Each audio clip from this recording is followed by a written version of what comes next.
Welcome to the Stories for Sleep channel. Don't forget to subscribe and like right away, because by the end of the lecture, you'll be fast asleep. Close your eyes, the story is about to begin. The Celts are one of the most significant and enigmatic peoples of ancient Europe, who left a deep mark on the continent's history. For many centuries, they occupied vast territories stretching from the Iberian Peninsula to Britain and from the Alpine Mountains to Central Europe. Despite the absence of a unified state, it was the Celts who managed to capture and sack Rome in the 4th century BC, as well as launch campaigns into Greece. However, who were the Celts in reality? Were they only ferocious conquerors who terrified the ancient world, or, on the contrary, were they bearers of a complex culture and deep religious traditions? What secrets did the famous Druids, the priests and guardians of knowledge who stood at the center of the spiritual life of the Celtic tribes, conceal? And who is the legendary King Arthur, whose story arose during the time of fierce clashes between the Celts and the Anglo-Saxons, and whose image is forever linked with the mystical island of Avalon? In today's lecture, we will examine in detail the historical path of the Celtic people, from the origins of the most ancient cultures to the last battles for independence in the Middle Ages. We will talk about key military conflicts, the structure of Celtic society, and the peculiarities of their religion and daily life. We will also find out how clashes with Rome, the Anglo-Saxons, and the Vikings changed the fate of Celtic civilization and led to its gradual disappearance. The origin of the Celts is a complex and multi-stage historical puzzle that began to form as early as the 2nd millennium BC. Despite the popularity of the Celts in mass culture, it is very difficult to establish their exact origin and the first stages of their development, as this people left no written sources from that era. The basis of our knowledge comes from archaeological finds and later written testimonies of ancient authors such as Herodotus, Strabo, and Julius Caesar, whose descriptions often mixed real facts with mythological ideas. The most ancient archaeological evidence associated with the first Celtic tribes leads us to the famous Hallstatt culture, which emerged around 1200 BC in the area of modern-day Austria and southern Germany. The name of this culture comes from the archaeological excavations near the Austrian town of the same name, located by a picturesque mountain lake, where the richest burials of nobility and warriors were found. In the burials, archaeologists discovered magnificent bronze and gold ornaments, iron weapons, household items, as well as ceramics and precious fabrics, confirming the high level of development of the society of that time. The Hallstatt culture, in addition to rich burials, was characterized by a thriving salt trade, extracted from local mines. Salt was a strategic resource and became a catalyst for active contact with neighboring regions of Europe. It was thanks to this that the inhabitants of Hallstatt were at the crossroads of trade routes, which contributed to cultural exchange, the adaptation of technologies, and the strengthening of military ties with other tribes. This, in turn, ensured the gradual formation of a common Celtic cultural identity. Around the 5th century BC, the Hallstatt culture was replaced by the even more developed La Tène culture, which formed in the territory of modern-day Switzerland near Lake Neuchâtel. Archaeological finds discovered near the small town of La Tène amaze researchers with the incredible beauty and complexity of items made of bronze, gold, and iron. It was during this period that Celtic art reached its zenith and acquired its distinct characteristic features: spiral ornaments, images of mythical animals, and complex geometric patterns. Items created by La Tène masters were in great demand far beyond the Celtic lands and became objects of trade and exchange with the peoples of the Mediterranean. This period was also marked by a rapid growth in the population of Celtic tribes and their swift expansion into other regions of Europe. Numerous archaeological evidence points to the settlement of Celts in the territories of modern-day France, Spain, Britain, Central Europe, and even some areas of Eastern Europe.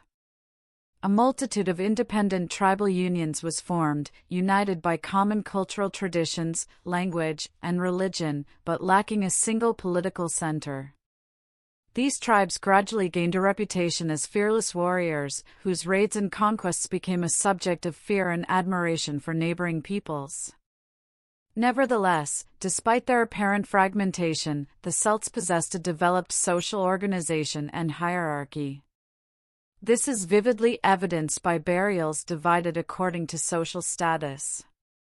The nobility were buried with expensive ornaments, rich clothing, and weapons, while common people had much more modest graves.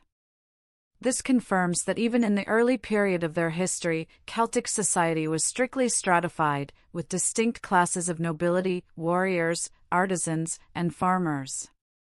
The expansion of the Celts across Europe was a large-scale and pivotal event that radically changed the ethnic and cultural map of the continent over several centuries. As early as the 6th and 7th centuries BC, Celtic tribes began to gradually but steadily advance from their original homelands in Central Europe. The settlement moved west, south, and east, coming into contact, conflict, and alliance with the numerous peoples of ancient Europe. The first stages of Celtic settlement are primarily associated with the groups of Gauls, who, moving from the region of modern southern Germany and Switzerland, rapidly penetrated the territory of present-day France. Here they encountered local peoples such as the Ligurians, who inhabited the south of France and northwestern Italy, as well as the Aquitanians in the southwest, who were partially assimilated and pushed into less fertile and accessible lands.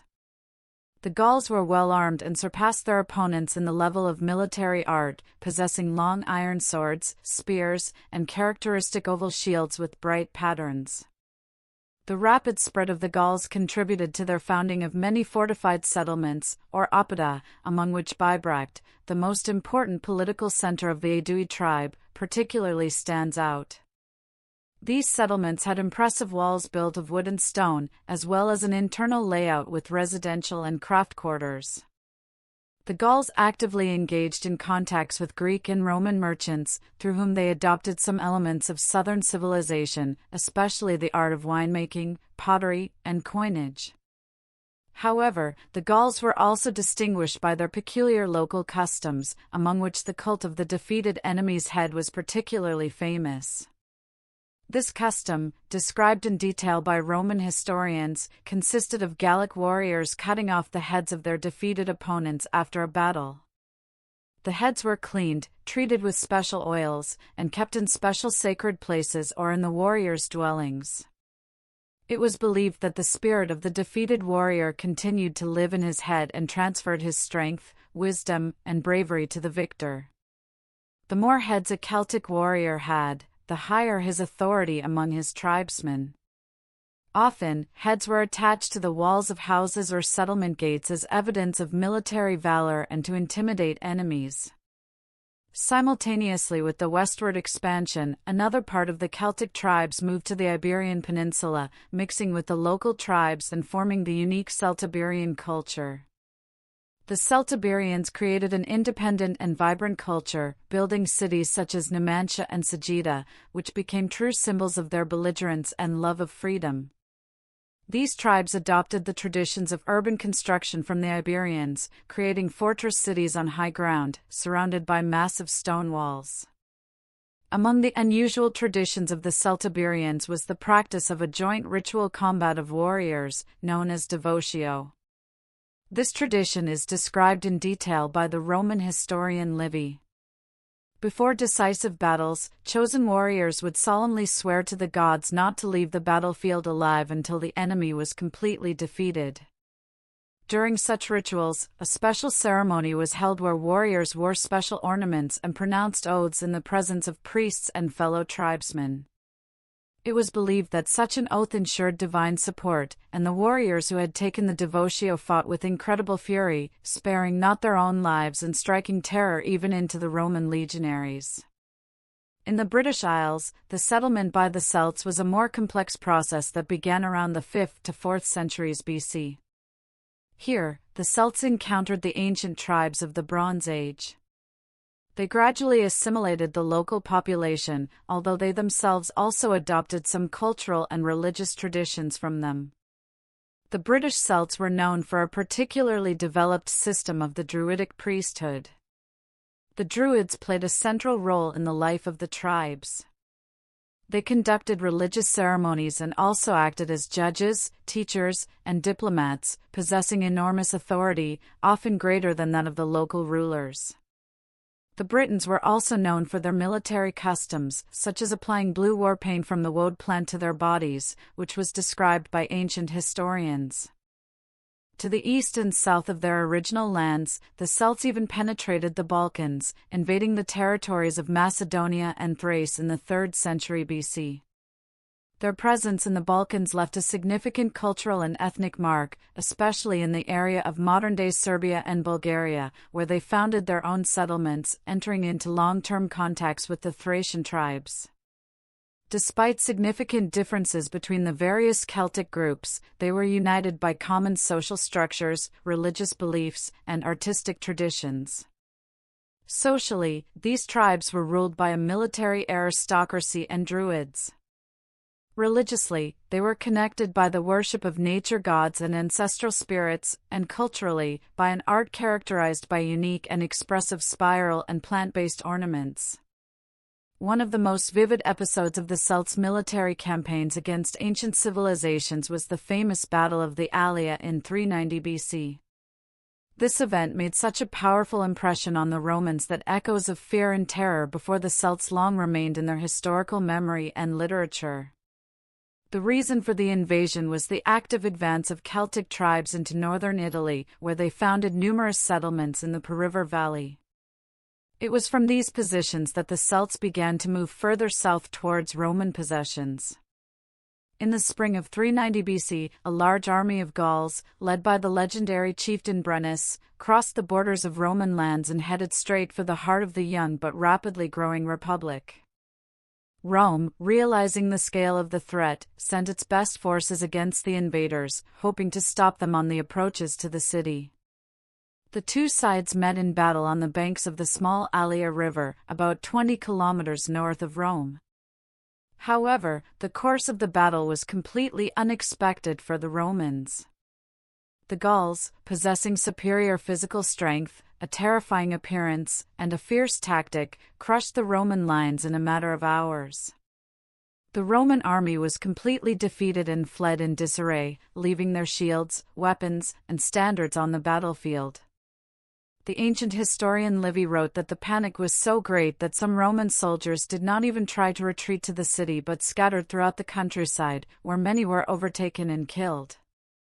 The Gauls, meeting no further resistance, quickly approached Rome itself. The city was gripped by fear and confusion. It soon became clear that Rome's fortifications were not strong enough to withstand such a determined assault. The inhabitants, having lost hope of protection, began to hastily evacuate to the Capitoline Hill, the most fortified place in the city, where the main detachments of defenders and representatives of the Roman nobility also took refuge. The city itself was left almost empty and defenseless before the invaders. Upon entering the city, the Celts met with minimal resistance. On the streets of Rome, they found only a few inhabitants who, as a sign of dignity and defiance, according to the historian Livy, sat motionless in front of their homes, awaiting death. The Celts plundered the city, burned many buildings, and seized the immense wealth stored in temples and the homes of the nobility. They acted freely and without fear, as Rome was effectively completely in their power. The siege of the Capitoline Hill, where the remnants of the defenders and the Roman elite had fortified themselves, lasted for several months. According to legends, the defenders managed to hold their ground only thanks to the vigilance of the sentries and the famous geese of the goddess Juno, which were kept in her temple on the hill. One night, the Gauls attempted a stealthy climb up the Capitoline, scaling the steep cliffs in absolute silence. The Roman sentries would have slept through this danger if it weren't for the sacred geese. These birds, sensing the approach of strangers, raised a loud cackling and began to awaken the sleeping defenders with their wings. Thanks to the timely alarm, the defenders were able to repel the unexpected night attack, throwing their opponents down the steep slope. After this incident, the geese were declared sacred and were honored with special respect in Rome, becoming a symbol of the city's salvation. Nevertheless, the situation for the defenders of the capital was becoming increasingly difficult due to a lack of water, food, and the exhausting siege. Ultimately, to end the siege and free the city from the invaders, the Romans had to agree to pay a huge ransom in gold. The terms of the ransom were harsh, and the Romans brought scales to accurately measure the agreed amount of gold.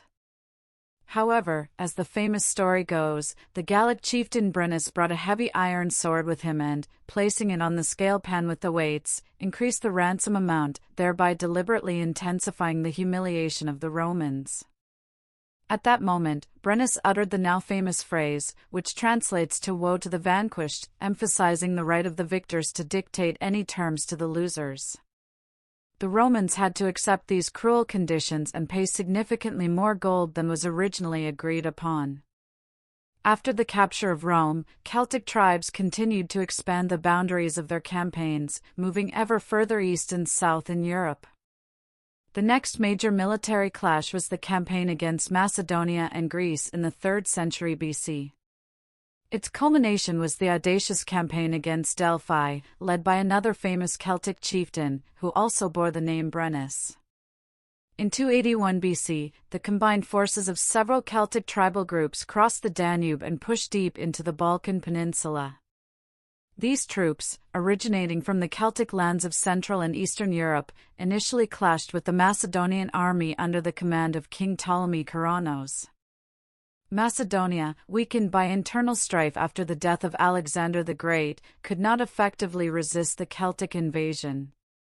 In the battle near Lysimachia, the Macedonian army was utterly defeated. King Ptolemy himself was killed, and his country was left open to plunder. The invaders met no serious resistance and freely ravaged a significant part of Macedonia. Emboldened by their success, the Gauls moved further south, where their main targets were the rich and famous Greek city-states. The sacred city of Delphi, considered in the ancient world a symbol of wealth and spiritual power, particularly attracted the Celts' attention. There stood the Temple of Apollo, which housed treasures donated by generations of Greeks and even barbarian kings, making the city an enticing target for the Celtic invaders. Brennus's army, numbering several tens of thousands of warriors, approached Delphi in the winter of 279 BC.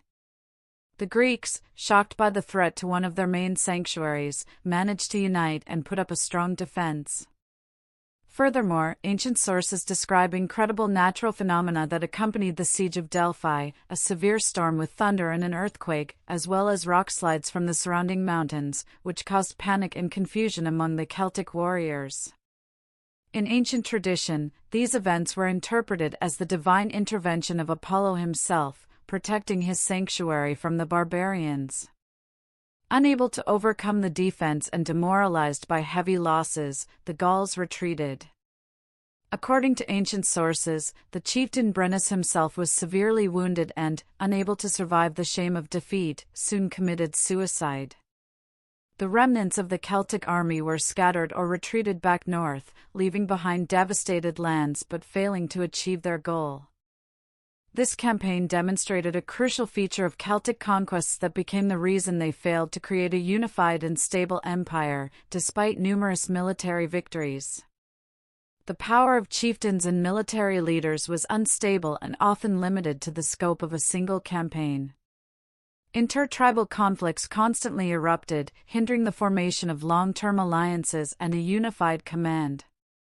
Moreover, the Celtic tribes had a distinctly military and predatory character to their conquests and showed little desire to establish permanent control over conquered peoples and territories.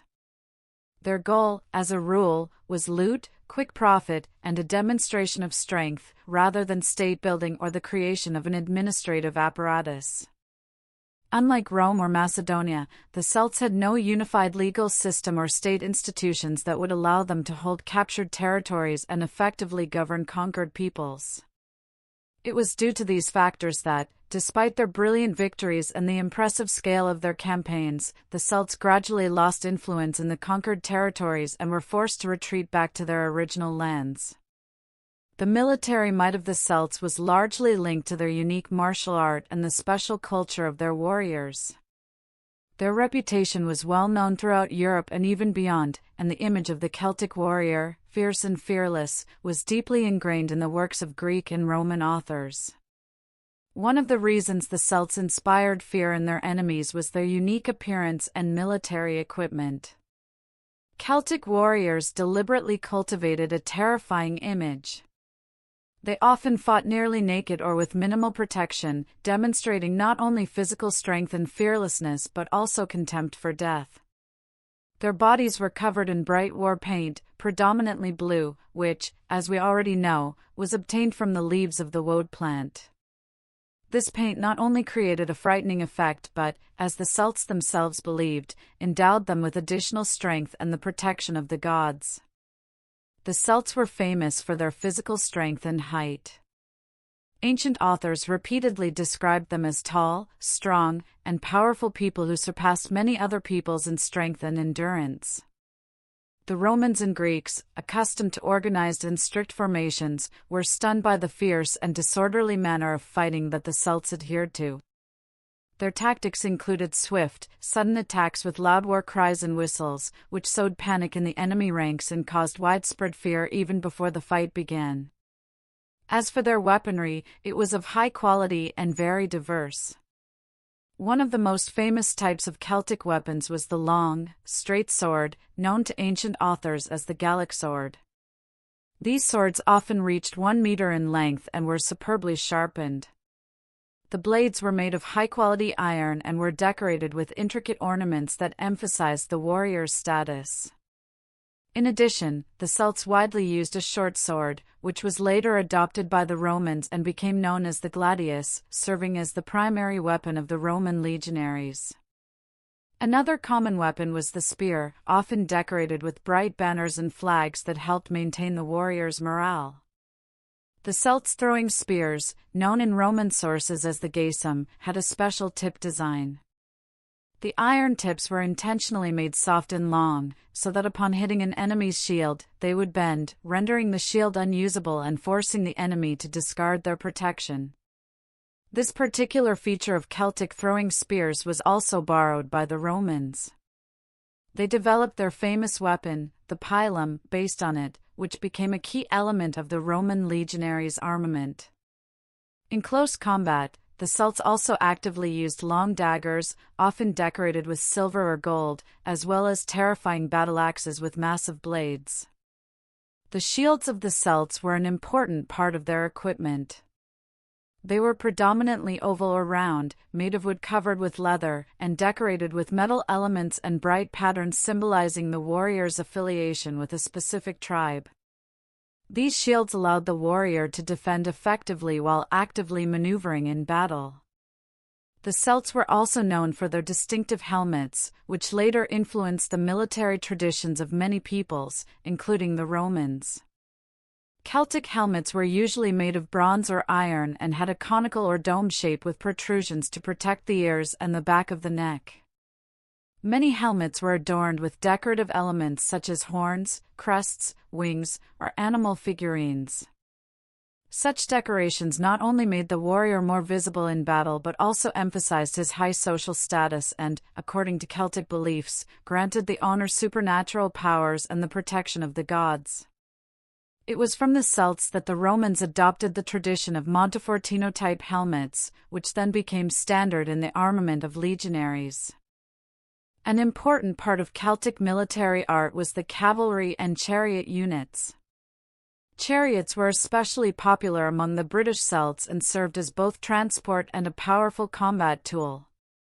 A chariot was drawn by 2 fast and strong horses and was driven by an experienced charioteer, while the warrior himself stood on a special platform with spears and swords. During battle, the chariots maneuvered quickly, breaking into the enemy's ranks, creating chaos and disunity. The warrior would strike with a spear or sword, after which the chariot would withdraw to a safe distance, allowing for a breather and preparation for the next attack. This tactic allowed the Celts to avoid direct confrontation with more numerous opponents, gradually exhausting them and undermining their fighting spirit. The Celtic army consisted not only of ordinary warriors but also included specialized and revered categories of fighters. One such category was the Gesaiti, or mercenary warriors, famed for their absolute fury and fearlessness in battle. The Gesaiti often fought completely naked, displaying their contemptuous courage and lack of fear of death to the enemy. They were used as a shock force in the front lines, striking terror into their opponents with their resolve and ferocity. Another revered group was the Mbakti, the personal guards and retinue of the chieftains. These warriors were particularly well armed and wore the best armor, often chainmail and expensive decorated helmets. The Mbakti took special oaths of loyalty to their chieftain, vowing to fight and die with him, never leaving him in battle. Such devotion made the Mbakti some of the most reliable and effective fighters in the Celtic army. All these features, combined in one people, made the Celtic warriors legendary fighters of the ancient world, securing them an honorable place in the history of ancient Europe. The daily life of the Celts was filled with numerous traditions and customs that directly reflected their worldview and the peculiarities of their social structure. Despite their warlike reputation, the Celts spent most of their time engaged in agriculture and crafts, forming close-knit communities. The Celts lived in small villages or fortified settlements known as oppida. In rural areas, houses were built of wood and clay, often round or rectangular in shape. A hearth was located in the center, around which family life revolved. In larger settlements and hill forts, houses were more solid and could have stone foundations, and the streets were filled with forges and artisans' workshops. Villages were surrounded by fields and pastures that provided the Celts with everything necessary for life. Clothing played an important role in Celtic society, reflecting a person's status and role in the community. Men and women wore clothes made of wool or linen, brightly colored and decorated with ornaments that emphasized their tribal affiliation. The nobility wore particularly rich cloaks, which were fastened with gold or bronze brooches. These brooches, or fibulae, were distinctive signs of social prestige and power. Another special symbol of prestige was the massive metal necklaces called torques, worn by kings, warriors, and members of the nobility. Celtic cuisine was simple but varied and reflected the people's connection with nature. They knew how to cook meat and bread, and they brewed beer and mead. But most interestingly, food often became part of rituals and festivals. For example, collective meals were held during common festivities, where all the villagers gathered around one table, strengthening the sense of community and mutual support. Such events were often accompanied by music, dancing, and stories of the heroic deeds of their ancestors, filling daily life with a spirit of unity and pride in their heritage. The social structure of the Celts was clear and strictly organized. At the head of society was a king or high chieftain, whose power was supported by the authority of the Druid priests. The king's power was hereditary, but he always had to prove his strength and wisdom in battles and decisions to maintain his authority and respect. Below the king was the layer of military aristocracy, namely the warriors, for whom participation in battle was not just a duty but the highest honor. Artisans were also a separate and respected group, possessing knowledge and skills that were often kept secret and passed down only through inheritance. Blacksmiths were especially valued. Their craft was considered magical and mystical, as they could transform metal into weapons and ornaments of incredible beauty. The bulk of Celtic society consisted of peasants, who provided the community with food and all necessities. They lived and worked together, often helping each other with tilling the land, caring for livestock, and harvesting. Despite their relatively low status, the peasants were the core of society, as the well-being and prosperity of the entire people depended on their labor. The role of women in Celtic society was significantly different from that which was characteristic of most other ancient peoples of Europe. Many ancient authors and later historians created an image of Celtic women as exceptionally free and powerful. However, their real rights and status in society were more complex and interesting than is commonly thought. In Celtic tribes, women indeed had more opportunities and freedoms than their contemporaries in ancient Greek or Roman societies. Women could own property, inherit, and manage the family household. This is confirmed by archaeological finds of rich female burials, in which jewelry, weapons, and valuables were found, emphasizing their status and influence. However, a woman's actual position in Celtic society strongly depended on her origin and social status. Women from the upper classes, especially from the nobility or military aristocracy, could occupy quite high positions, participate in making important decisions, and even influence tribal politics. It is known that some women played the role of advisors and could govern territories in their husband's absence. For example, the famous Queen Boudica, who led the rebellion against the Romans in Britain, became a vivid symbol of the strength and independence of Celtic women. It is also interesting that in Celtic tribes, women could act as warriors, although this was not a widespread phenomenon. Some burials found by archaeologists contain the remains of women buried with weapons, which suggests that they may have participated in combat. These findings confirm ancient legends and the accounts of ancient authors about female warriors among the Celts. Although such cases were rather the exception, the very fact of their existence underscores the relative freedom and openness of Celtic society. The ancient historian Diodorus Siculus specifically noted the unusual freedom and authority of Celtic women. He wrote that the women of the Celts were so brave and influential that in critical situations they participated in battles on an equal footing with men, and in daily life, they could speak openly before chieftains and even stop battles by reconciling opposing sides. Such descriptions emphasize the fact that even from the perspective of an ancient observer, the position of women among the Celts seemed unusual and worthy of attention. Celtic women also played an important spiritual and religious role. Among the Druids, who were the priests and guardians of wisdom for the Celtic peoples, there were also women. They participated in rituals, sacrifices, divination, and healing. Their authority in spiritual matters was great, and in some cases, they could exert strong influence on the social and political decisions of the tribe. This position highlights not only the importance of women in religious life but also their recognition in Celtic society as equal guardians of traditions and knowledge. However, despite all this, it cannot be said that women were entirely equal to men. Their rights and opportunities were still limited by the framework of a traditional society and depended on social norms, family status, and the individual characteristics of a particular tribe. Most women remained keepers of the hearth, caring for children, managing the household, and engaging in crafts. It was the women who bore the responsibility for transmitting traditions and raising the younger generation in the spirit of reverence for the gods and respect for ancestral customs. When speaking about the lifestyle of the ancient Celts, it is impossible to ignore their profound religious world, filled with vibrant myths, legends, and rituals. For the Celts, religion was the foundation of all life, from daily chores to the most critical decisions of war and peace. Their mythology reflected a view of the world as a place where the destinies of gods and humans were closely intertwined, as was the very structure of the universe, which they perceived very differently than their contemporaries in the ancient world. One of the main features of Celtic religion was its close connection with nature and the surrounding world. The Celts did not build majestic temples like the Greeks or Romans, preferring to conduct religious ceremonies in the open air in sacred groves or at springs, which were considered the dwelling places of the gods.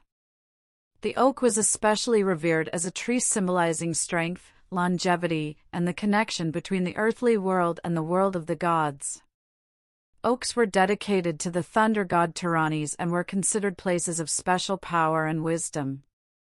According to their beliefs, the world was divided into several realities that were closely intertwined and constantly interacted with each other. Central was the idea of three main worlds: the upper world, where the gods and higher beings lived, the middle world, belonging to humans, and the lower or other world, where the souls of the dead went. These three worlds were connected by the so-called world oak or world tree, through which gods and humans could interact. An unusual feature is that the otherworld in Celtic myths was described as a land of eternal youth and happiness, where suffering, disease, and death did not exist. This world was often depicted as distant islands hidden by mists and magical veils. The most famous of these islands in later interpretations became Avalon, linked to the legend of King Arthur. The concept of a multi-layered universe and a world tree is partly similar to the cosmology of other ancient peoples, especially the Scandinavians. For example, the Scandinavian mythological image of the world tree Yggdrasil, which united the worlds of gods, humans, and spirits, resembles a similar concept among the Celts.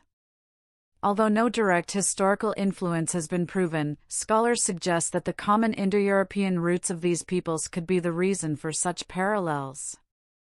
The Celts believed that the boundaries between worlds thinned at certain times of the year, especially during festivals such as Samhain or Beltane.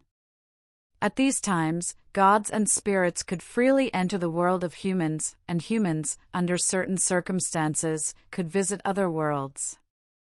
That is why during such periods it was especially important to observe rituals to ensure protection from unwanted influences or, conversely, to enlist the help of supernatural forces.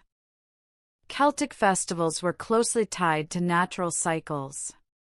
There were 4 main festivals, each with its own deep meaning. Samhain was a festival marking the end of the harvest and the beginning of winter, celebrated at the end of October and the beginning of November. On this day, according to Celtic beliefs, the boundaries between the worlds completely disappeared, and the spirits of the dead could freely visit the world of the living. The festival was accompanied by commemoration rites, and large bonfires were lit to ward off evil spirits and honor ancestors. Beltane was celebrated at the beginning of May and symbolized the arrival of summer and the rebirth of nature. During this festival, bonfires were lit, through which livestock were driven to ensure their protection and fertility. People gathered for celebrations, dances, and rituals related to fertility and prosperity. In early February, Imbolc was celebrated, dedicated to the goddess Brigid, the patroness of fire, crafts, and fertility. This festival marked the end of winter and the approach of spring. Candles were lit in homes and sacred places, purification rituals were performed, and the gods were asked for protection and well-being in the new season. And finally, Lugnasad, the festival of the first harvest, was celebrated in honor of the god Lugh. On this day, fairs, athletic competitions, games, and sacrifices were held. People thanked the gods for the harvest and asked them for help and abundance in the future. The Celts themselves believed that these concepts came to them from ancient ancestors and were directly related to the observation of natural cycles and the surrounding world. Their myths and legends constantly emphasized the cyclical nature of life, death, and rebirth, which reflected the natural processes of the changing seasons. The Celtic pantheon of gods was extremely rich and diverse. Unlike the Roman or Greek pantheon, the Celts did not have a clear hierarchy of gods common to all tribes. Instead, each tribe or region had its own revered deities, often embodying the forces of nature or certain qualities important to the life of the community. However, among the multitude of gods, several of the most important can be identified, who were revered everywhere and enjoyed special respect. One of the most significant gods was the Dagda, also known as the good god, the lord of fertility and wisdom, the owner of a magical cauldron that bestowed abundance, and a magical club that gave life with one end and death with the other. The Dagda symbolized the power of nature, well-being, protection, and fertility. No less significant was the god Lugh, who possessed many talents and skills. Lugh was the patron of artisans, warriors, and poets, often depicted with a spear and considered the god of light and the sun. Another significant figure was the god Cernunnos, who was depicted as a man with stag antlers, symbolizing dominion over wild animals and the forest. He personified the forces of nature, the wild and untamed spirit of the forests, and was revered by hunters and warriors. The worship of Cernunnos was associated with rites of fertility, prosperity, and hunting rituals. Especially interesting was the worship of the goddess Morrigan, the great goddess of war, death, and fate. She could appear on the battlefield in the form of a crow, foretelling the outcome of the battle. The Morrigan was considered both a frightening and an inspiring figure, revered for her ability to determine the course of battles and the fates of people. The Celts turned to her for help before important battles and believed that her favor brought victory. A crucial role in this complex religious system was played by the Druids, who occupied a special place in Celtic society, being not only priests and magicians but also scholars, healers, prophets, and guardians of tradition. They were the bearers of ancient knowledge, possessing great authority and influence. The Druids were the keepers of oral traditions and legends, carefully passing down knowledge from generation to generation.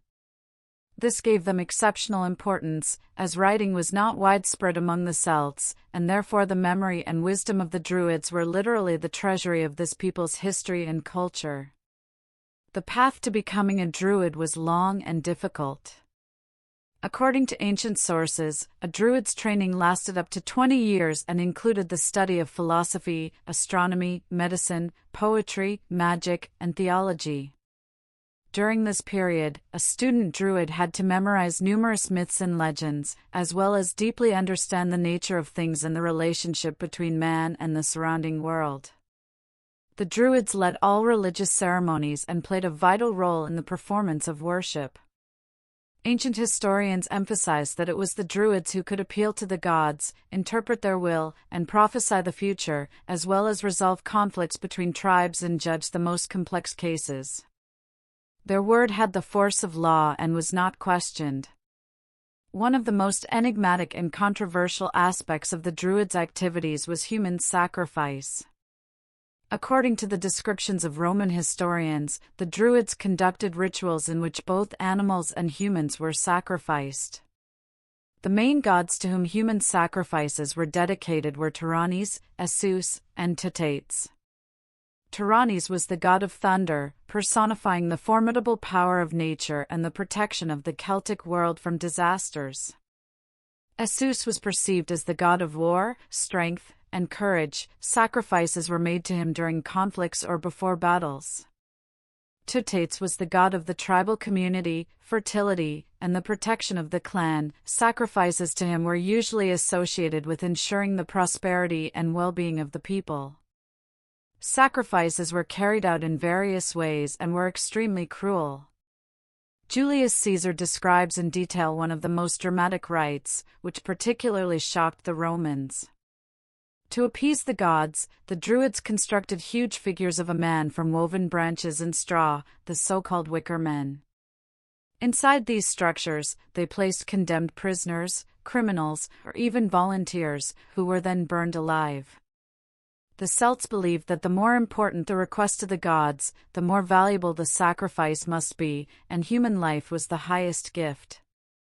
Strabo and other historians also mentioned other forms of human sacrifice. One such method was the strangulation of the victim and their subsequent burial in bogs or bodies of water, as water was considered a special medium connected to the otherworld. In the territory of modern Ireland and Britain, archaeologists have found bodies sacrificed in this manner, with characteristic signs of ritual execution, bound limbs, and traces of violent death. Other sacrifices were made on special ritual stones, altars known as sacrificial stones. These stones had special hollows and channels designed for the runoff of blood. It was believed that through the blood of human victims, the gods received vital energy and strength necessary to support the world and the prosperity of the tribe. The rituals performed on such stones could be accompanied by special incantations and prayers uttered by the Druids, addressing the gods for support or prophecy. Archaeological research has confirmed the existence of such rituals. Numerous sanctuaries with stone altars have been discovered, on the surface of which traces of blood can still be found, attesting to the regularity of such sacrifices.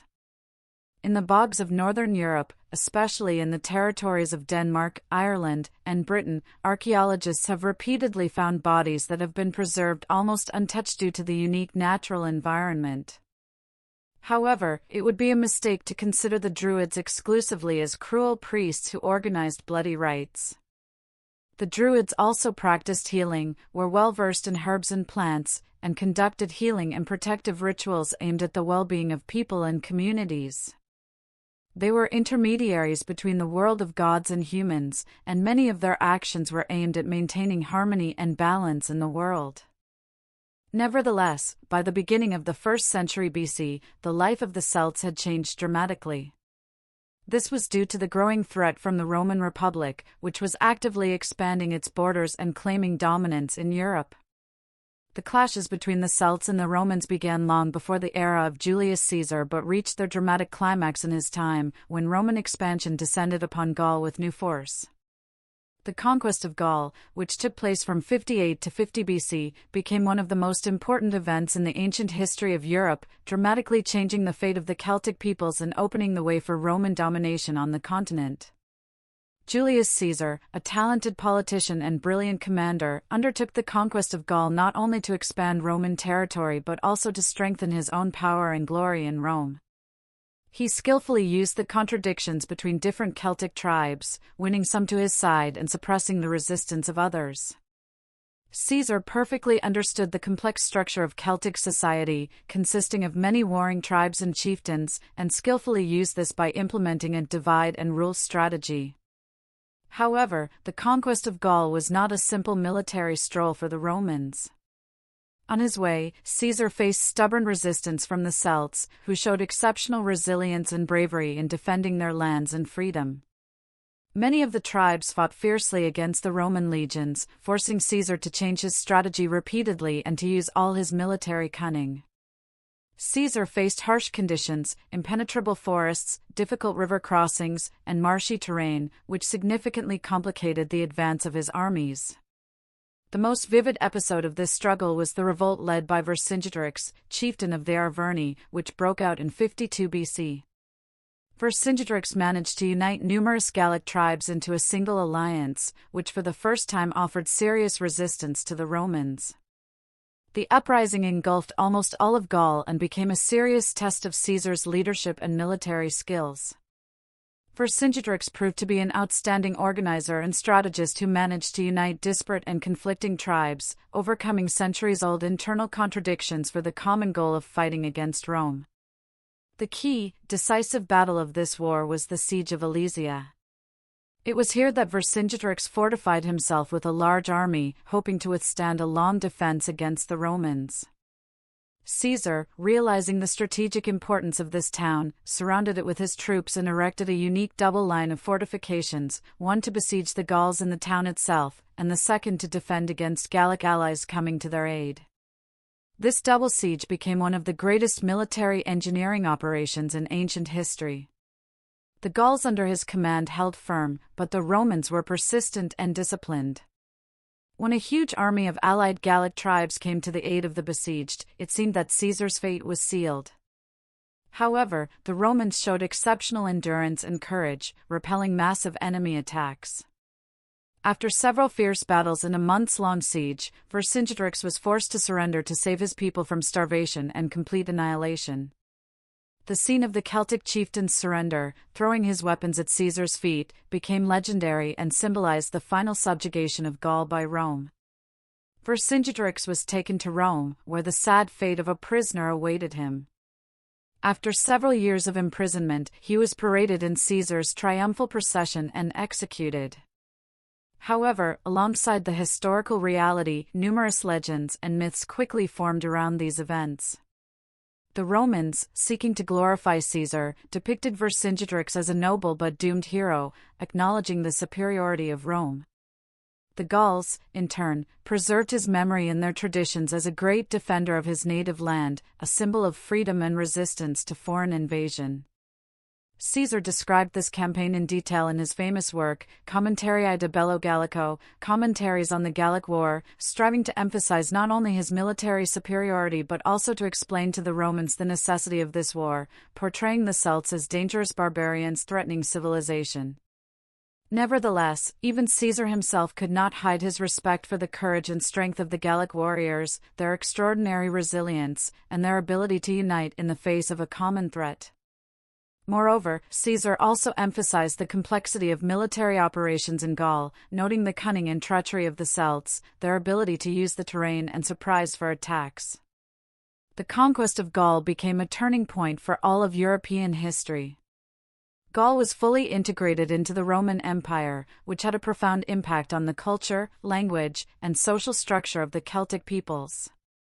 A gradual Romanization of the Gallic lands occurred, new cities and roads emerged, and the Celts began to adopt Roman customs and traditions, which ultimately led to the gradual disappearance of their unique, distinctive culture. In the territory of Gaul, a Gallo-Roman civilization arose, a synthesis of Celtic and Roman cultures, which later laid the foundation for the formation of medieval European culture. Roman expansion covered significant territories of Europe, including Britain. However, the Romans were never able to completely subdue all the tribes. The Celts of Ireland and the Scottish Highlands remained independent, preserving their traditions and culture. By the beginning of the 5th century, the Roman Empire was already experiencing a deep internal crisis. Weakened by continuous civil wars, economic decline, and frequent raids by Germanic tribes, it gradually lost control over its peripheries. In the 410s, the Romans finally left Britain, withdrawing the last legions and leaving the local population completely defenseless. With the departure of Roman troops, Britain entered an era of chaos and uncertainty, as once thriving cities fell into decay, trade routes were disrupted, and local chieftains and tribal alliances plunged into continuous conflicts for power. The centralized system of government created by the Romans completely collapsed, and the island became easy prey for new conquerors. The most dangerous of these were the Germanic tribes of the Angles, Saxons, and Jutes, who came from the regions of modern-day Denmark and northern Germany.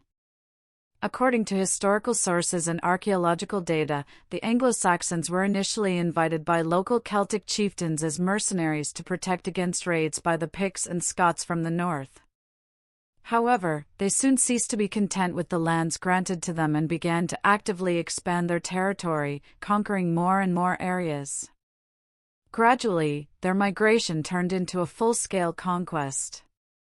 According to the chronicles of Gildas the Wise and the Venerable Bede, the Anglo-Saxon conquest of Britain was brutal and bloody. Archaeological excavations confirm that many settlements were destroyed, and the local population massively abandoned inhabited territories, fleeing from the invaders. The Celts were forced to retreat to the west and north of the island, into the inaccessible and mountainous regions of Wales, Cornwall, and the territory of modern Scotland. The Anglo-Saxon expansion continued throughout the 5th and 6th centuries, gradually encompassing almost the entire territory of modern England. Numerous kingdoms, such as Wessex, Mercia, East Anglia, and Northumbria, were formed on the conquered lands. These kingdoms not only consolidated the power of the Germanic tribes on the island but also gradually pushed the Celtic population, culture, and languages to the periphery of Britain. As a result of the Anglo-Saxon invasion, the Celtic tribes, who once dominated almost the entire territory of Britain, were driven into the western regions of the island, where for many centuries they desperately defended their identity and independence. It was in these harsh and dramatic conditions of struggle for survival and the preservation of their identity that one of the most famous and influential legends of the Middle Ages was born among the Celtic tribes of Britain, the legend of King Arthur. The story of this hero has for many centuries sparked debate among historians and scholars. Was Arthur a real historical figure, a warlord and chieftain, or is his image merely a product of popular imagination and literary creativity? The first mentions of Arthur appear in historical sources around the 6th century. At this time, the chronicler Gildas the Wise, in his work De Excidio et Conquesta Britanniae, on the ruin and conquest of Britain, indirectly mentioned the battles of the Britons against the Saxons, although he did not name Arthur himself.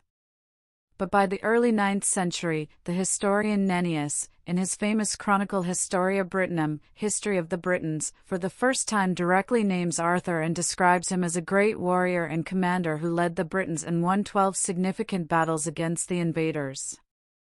However, in Nennius's chronicle, Arthur is still devoid of most of the fantastical traits that would appear later. There, he is presented as a brave and skilled military leader, capable of inspiring people and uniting disparate tribes in the face of a common threat.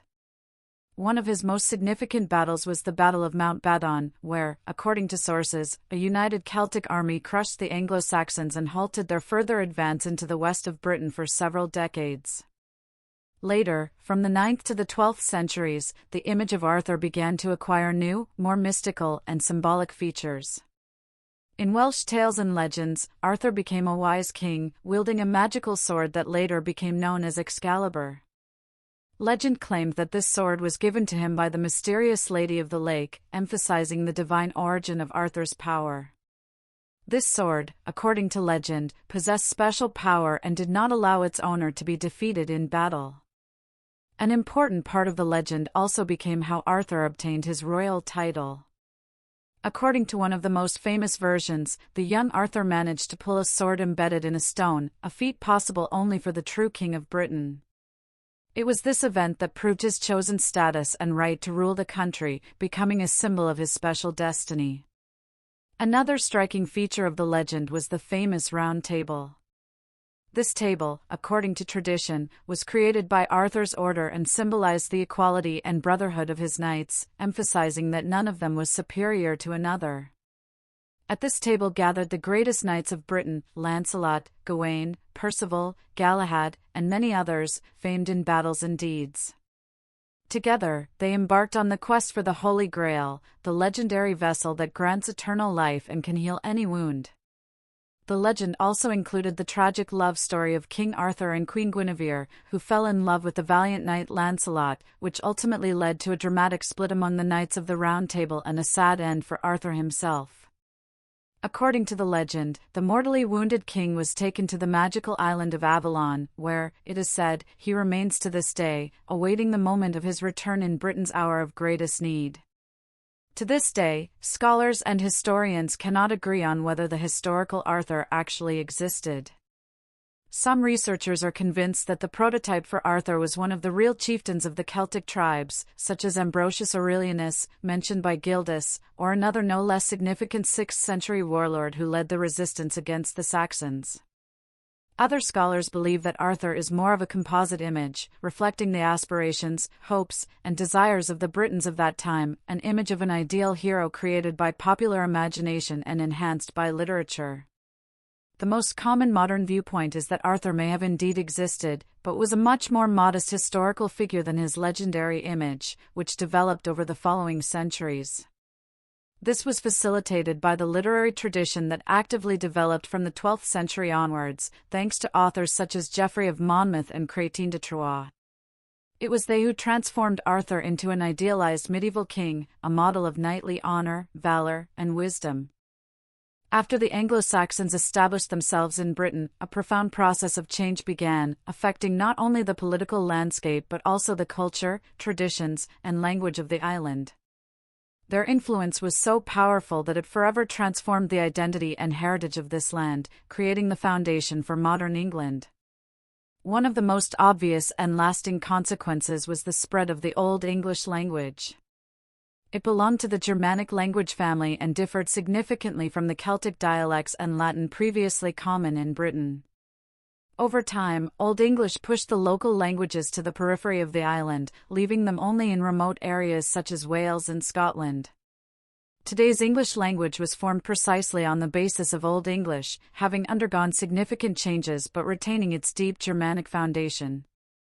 The Anglo-Saxons brought new names to Britain for many geographical features, settlements, and natural landmarks.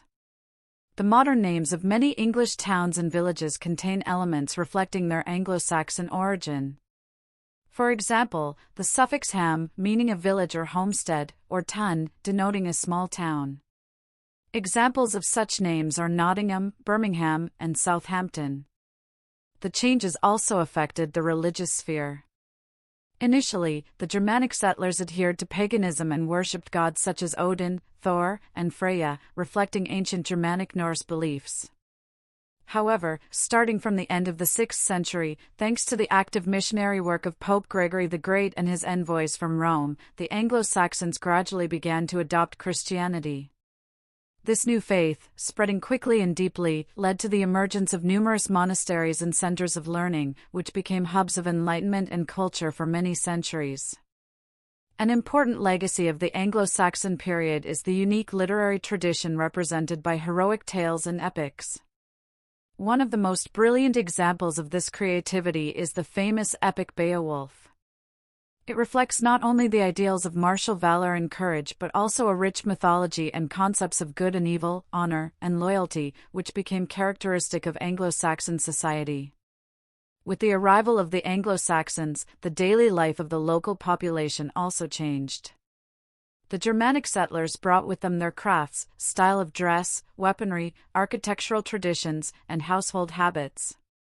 Instead of Roman stone buildings, wooden structures surrounded by earthen ramparts and fortifications began to dominate. Clothing became simpler and more functional, and in warfare, battle axes, round shields, and long swords, characteristic of the Germanic peoples, became widespread. Thus, the influence of the Anglo-Saxons on Britain was decisive and irreversible, changing not only the political structure of the island but also creating a unique cultural and linguistic foundation that defines English identity today. In the distant lands still controlled by the Celts, far from the brutal and incessant clashes with the Anglo-Saxons, the culture of the ancient tribes survived and managed to truly flourish. Ireland and the mountainous regions of Scotland became veritable bastions of Celtic civilization, which here, in the early Middle Ages, acquired a special strength and unique features, thanks to which this heritage has been preserved to our days. A crucial role in this process was also played by the spread of Christianity, which began in the 5th century with the mission of St. Patrick. Christianity brought with it literacy and a system of monastic education, which made it possible to write down the ancient myths, legends, and poetic works that were previously transmitted only orally. It was during this period in Ireland that legendary epics were created, striking the imagination with their scope and depth. Central among them was the so-called Ulster cycle, where the main hero was the famous warrior Cuchulainn.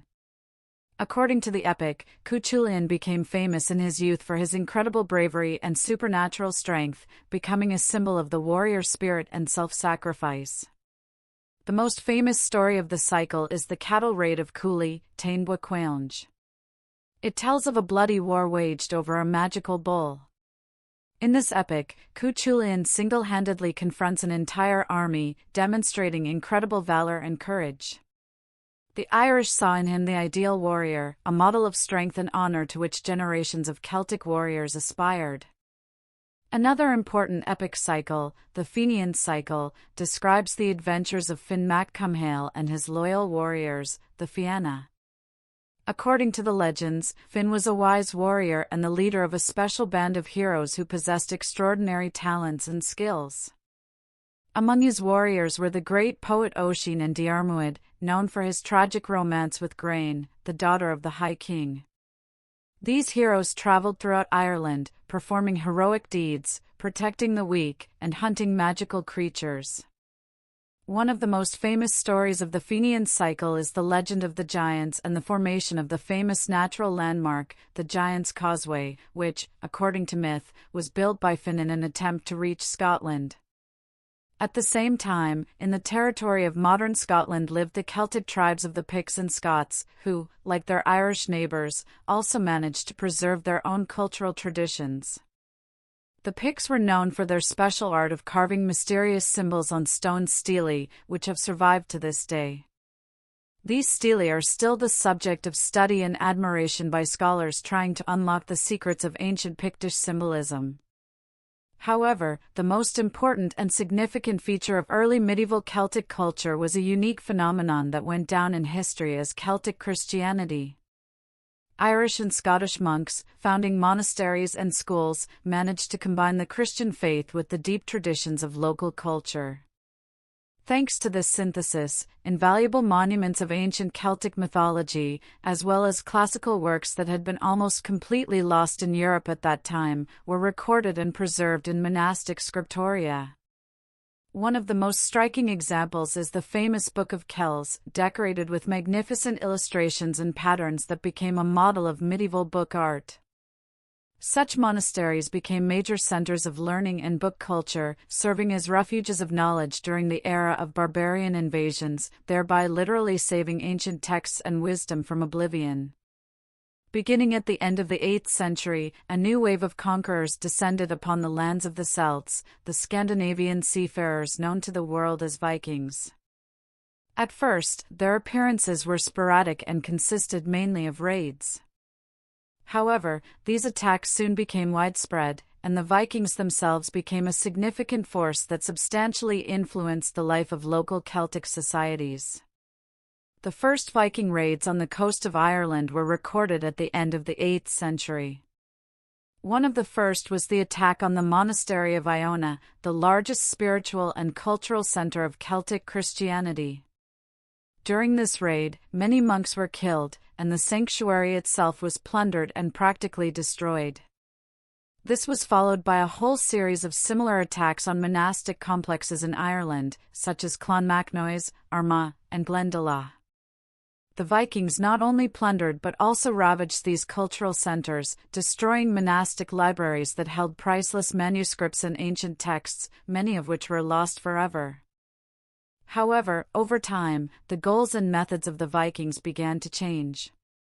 Gradually, the Scandinavian raiders were no longer content with temporary loot and began to establish permanent settlements in the conquered territories. The most famous example of such a settlement was Dublin, founded by the Vikings around 841.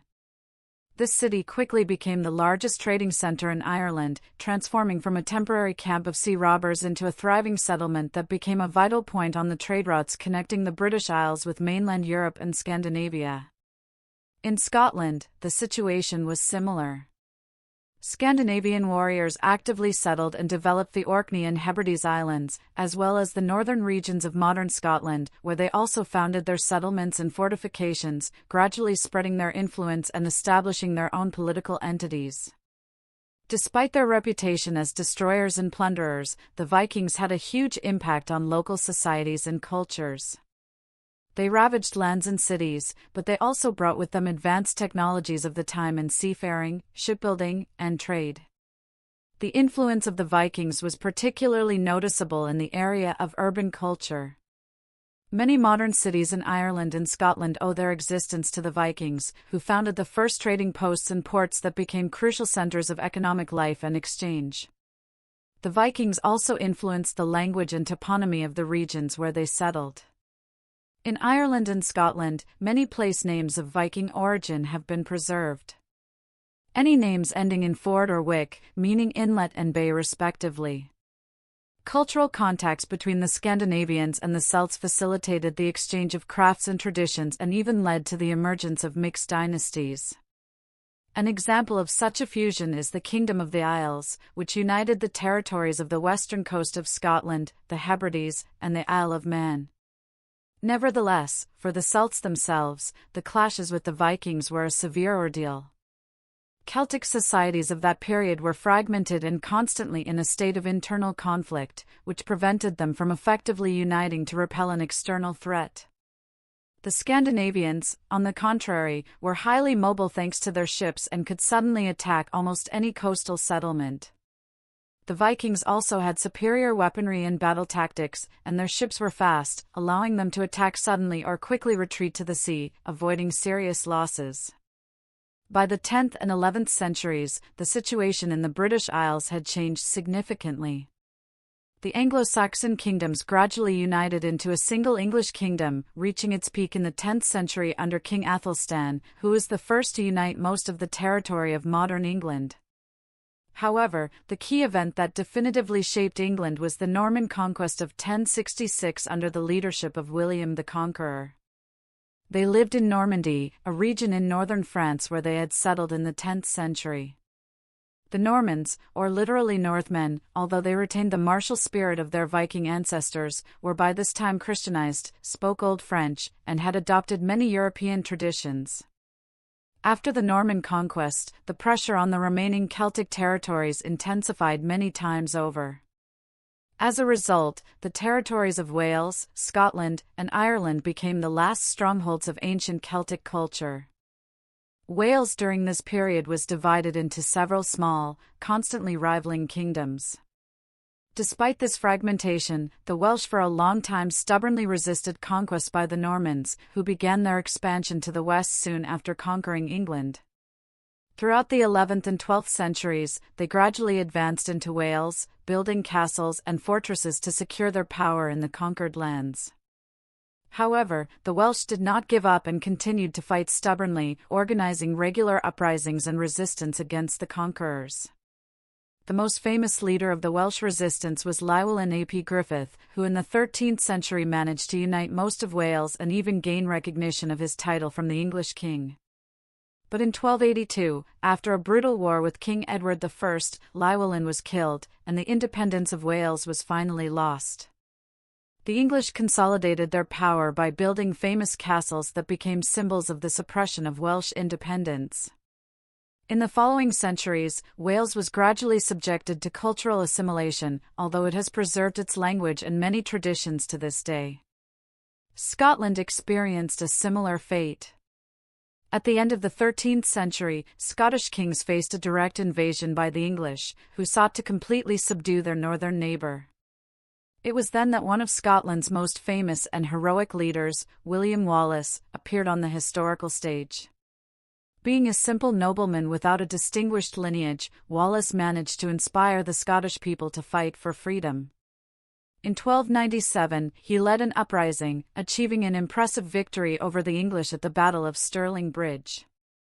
Thanks to this victory, Wallace managed to liberate most of Scotland from English control for a time.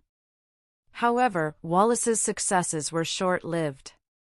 The very next year, the English defeated the Scots at the Battle of Falkirk, and Wallace himself was forced to go into hiding, continuing to wage a guerrilla war. In 1305, he was betrayed by his countrymen, captured by the English, and taken to London, where he stood trial before King Edward I. His trial was a show trial and brutal. Wallace was accused of high treason, despite never having recognized the authority of the English king. According to the cruel sentence, he was publicly executed by being hanged, drawn, and quartered, and parts of his body were sent to different cities in England as a warning to other rebels. Despite Wallace's execution, the Scots did not stop their struggle. His cause was continued by Robert the Bruce, who managed to reunite the Scottish clans and continue the resistance. In 1314, at the Battle of Bannockburn, Bruce inflicted a devastating defeat on the English, thereby securing Scotland's independence for many years. However, in the mid-14th century, in 1349, the situation was complicated by the plague epidemic known as the Black Death, which engulfed all of Europe. English troops tried to take advantage of Scotland's weakness and invaded its territory. However, the military campaign ended in failure. The epidemic quickly spread among the English soldiers, forcing them to hastily retreat back south. The Scots, inspired by the enemy's failure, tried to organize a counteroffensive and raided the English borderlands. Unfortunately, along with the loot and prisoners, the Scottish warriors brought the plague into their own lands, where the disease spread rapidly and caused huge losses among the population, economic decline, and a significant weakening of the state. Constant pressure from England led to a gradual cultural rapprochement, especially after the union of the crowns in 1603, when the English and Scottish thrones were united. Despite the political rapprochement, ancient Celtic traditions, language, and culture were preserved for a long time in the Scottish Highlands, passed down from generation to generation. The Highlanders maintained their unique identity and even rebelled against English rule until the 18th century, when the famous Jacobite Rising was defeated. Ireland, throughout the Middle Ages, remained fragmented and was constantly subjected to conquest attempts by the Anglo-Normans, who began to actively settle its eastern coast from the end of the 12th century. Despite the fierce resistance of the local Celtic kingdoms, the Norman lords gradually strengthened their influence, capturing and fortifying towns and castles. Nevertheless, autonomous Celtic territories and kingdoms that continued to resist stubbornly until the late Middle Ages were preserved in the western and northern parts of Ireland. In the 16th and 17th centuries, the English renewed their attempts to completely subdue Ireland, which led to bloody uprisings and wars, such as the 9 Years' War, which ended in 1603 with the complete defeat of the Irish. In the following centuries, Ireland was subjected to intense Anglicization, accompanied by mass deportations, land confiscations, and brutal repression. Despite centuries of conflict, assimilation, and the loss of political independence, the Celtic heritage did not disappear but became an important part of modern culture. Today, this heritage is particularly evident in Ireland, Scotland, Wales, Cornwall, and Brittany, where the languages and traditions of the ancient Celts still live and develop. One of the most important manifestations of this heritage is the Celtic languages. Welsh, Irish, and Scottish Gaelic are used by thousands of people. In daily life in Wales, the Welsh language is recognized as official and is actively used in schools, on television, and in government institutions. In Ireland, the Irish language is also official and compulsory for study in schools, although it is less common in everyday use. In Scotland, the Gaelic language is experiencing a period of revival, especially in the northern and western regions. Festivals and holidays play a significant role in preserving Celtic traditions. St. Patrick's Day has long become a symbol of Irish culture, attracting millions of people around the world. In Scotland and Wales, traditional festivals of music, dance, and athletic competitions are popular, supporting cultural identity. The Celtic heritage is also vividly expressed in music. Irish and Scottish melodies, performed on bagpipes, harps, and fiddles, have gained popularity worldwide. Celtic mythology also continues to attract the attention of writers and filmmakers. The legends of Cuchulainn, Finn, and King Arthur have inspired numerous modern works, including Tolkien's The Lord of the Rings and numerous film adaptations of the King Arthur stories. Celtic symbolism, such as knots, shamrocks, spirals, and crosses, is widely used in the design of jewelry, tattoos, and souvenirs due to its beauty and deep symbolism. Thus, although the Celts long ago lost their political independence, their culture, traditions, and languages continue to live on, inspiring millions of people and preserving the memory of an ancient civilization. Thank you for watching this lecture. I hope you enjoyed learning the history of the Celts.